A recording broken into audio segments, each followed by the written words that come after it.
Fala, minha diretoria, Flamengo e Bahia, jogaço no Maracanã e muito assunto sobre esse jogo, mas muita coisa mesmo, não sei nem se cabe no vídeo aqui. Vamos lá.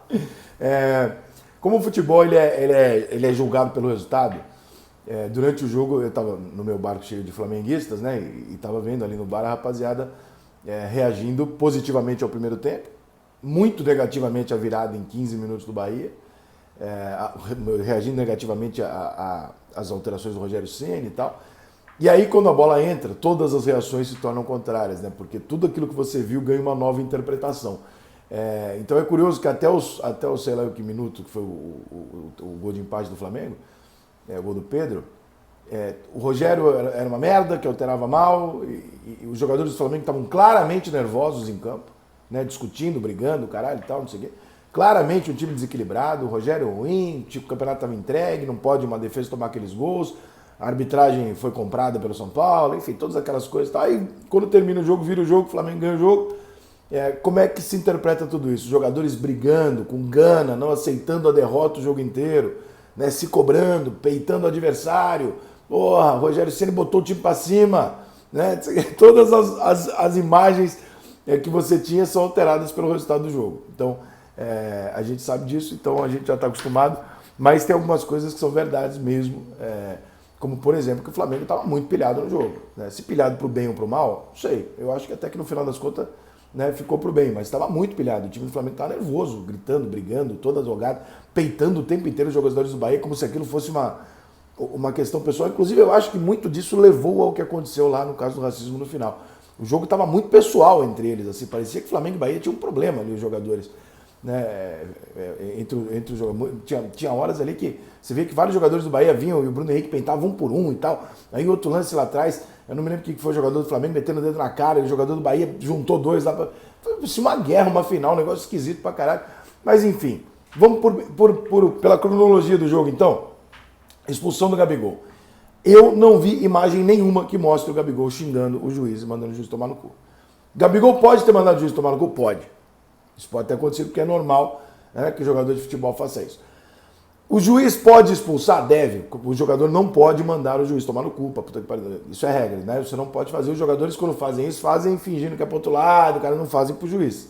Se o Gabigol fez, tem que ser expulso. A gente provavelmente nunca vai ter certeza se ele fez ou se ele não fez.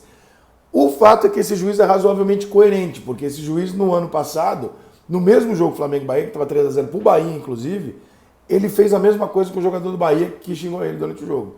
Então, este árbitro tem essa coisa de que quando o jogador ofende ele expulsa.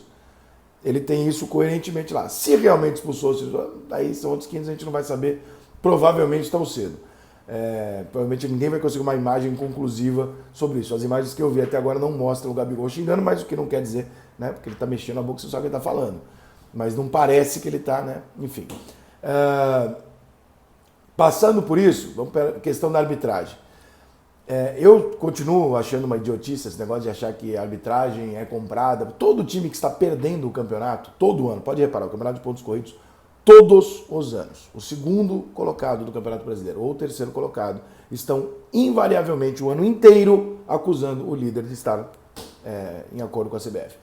Enche o saco, é chato pra caralho e tal, mas enfim, é o brasileiro e a sua maneira de enxergar as coisas, porque como no Brasil tudo é sacanagem, a gente não consegue olhar pra nada e esperar honestidade, então, né, fica difícil. Agora, dona CBF, deixa de ser burra, né, CBF? Porra, vai botar um árbitro paulista no jogo? Por que tu... Parece que provoca, sabe? Parece que faz de sacanagem. Mas, porra, cara, bota o árbitro mineiro, bota a puta que eu pariu, bota o gaúcho, entendeu? Que diferença faz? Né? Aí você deixa o Flamengo reclamar, aí surge um lance polêmico. O que acontece? Vai ficar a semana inteira se falando de suspeita, disso, daqui. Pô, vocês são burros pra caralho, cara. O problema da CBF, eu não sei nem se nesse momento é a corrupção, mas a burrice seguramente boa parte das pessoas lá tem. Meu Deus do céu. Caralho, isso ajuda, sabe? Porra, botou o árbitro aqui, o Flamengo reclamou, falou, galera, bom senso, vamos trocar aqui, porque, porra, né? Caralho, se ajuda, pelo amor de Deus, cara. Vocês não se ajudam em porra nenhuma. É convocação de seleção brasileira, sabe? Calendário, não se ajuda em nada. O pessoal da CBF parece que o pessoal mais suicida de imagem que eu já vi na minha vida é a CBF. Faz de tudo por política para agradar todos os lados, menos as pessoas envolvidas no futebol, de fato, que são os consumidores. Você agrada politicamente todo mundo em volta, menos as pessoas que estão assistindo o jogo. Então, assim, CBF, não estou dizendo que foi roubo, né? Mas deixa de ser burra, né? Pelo amor de Deus, né? Se ajuda. Bom, segue o jogo, o Flamengo faz 2-0, joga um grande primeiro tempo, tudo certo, tudo ótimo. Quando o Flamengo toma o 3-2, todo mundo lembra que tinha um jogador expulso. Quando estava o 2-0, ninguém lembrava. Esse jogador expulso era o centroavante. A defesa do Flamengo foi escalada conforme a torcida queria hoje. Então o que fica claro? Não é o Gustavo Henrique ou o Léo Pereira. Tem alguma parada no esquema todo, ali no processo, que não está funcionando muito bem. Além de o Bahia ter feito alguns gols, né, meio fora do padrão de golaço. Então o Flamengo toma 3 gols ali em 10, 15 minutos, o jogo vira um caos, e aí vem o caso do racismo com o Gerson. Que é aquilo que a gente vai falar em todos os casos do mundo. Enquanto não houver uma imagem do cara dizendo, vai ser o cara dizendo que sim, o outro dizendo que não. E a gente fica naquela, sabe, até que apareçam testemunhas em volta e falam, não, realmente foi isso e tal. Como só tava os dois no lance, vai ficar isso. Eu acho que o Gerson faria isso para inventar? Não, não acho. Eu conheço a cultura do país do Ramírez para saber se isso é comum, se isso tem uma outra coisa. Também não conheço. Então, assim, repudiamos toda forma de racismo, mas não vamos saber nunca se foi racismo, se não foi, se houve, se não houve, porque um está dizendo que sim, outro está dizendo que não. Se não aparecer a imagem, vai ficar isso mesmo e é lamentável e tal. E segue o jogo porque a gente não tem muito o que falar, né? Porque a gente está acusando uma pessoa de um crime. Né? A gente não está acusando uma pessoa de uma brincadeira, a gente está acusando um cara de um crime. Você é, na regra, na lei, você é inocente até que se prove o contrário. Então a gente fica de mãos atadas, né? Claro que os negros, os jogadores, tal, vão apoiar o Gerson, vão se defender, tal, não sei o quê, racismo, tudo certo, campanha justa, tal. Mas ao acusar o cara, ninguém vai acusar, porque você não pode acusar uma pessoa que, né, só o Gerson pode estar acusando. Agora, né, para as outras pessoas, para a gente da imprensa, por exemplo, fica difícil, porque, né, a regra diz que você acusar um cara antes de provar, ele depois, ele é inocente, né, que se prova. Se a gente não provar, a gente que está cometendo um crime, que é de acusar o cara. Então, é muito puxado essa parte aí. Bom, vem o final do jogo e o Flamengo consegue, com a entrada do Pedro, mudar completamente com 2 lances, um gol de peito, um passe espetacular pro Vitinho. E o Pedro muda o jogo pro Flamengo e deixa o Flamengo numa condição. Quando termina o jogo, toda aquela reação e aquela sensação de que merda, estamos perdendo, o Rogério mexeu mal, a bola não entra, o outro errou o gol, a defesa errou tudo, caralho, o juiz roubou, tudo aquilo se vira uma bolha de euforia pela vitória, pela gana da vitória, pela maneira com que foi, pelo caso do racismo, por todo o processo que teve durante o jogo, e aquilo se transforma a favor do Flamengo. Então, se o Flamengo ganhasse do Bahia, o Flamengo teria uma reação positiva aqui. Tudo que aconteceu no jogo botou o Flamengo aqui.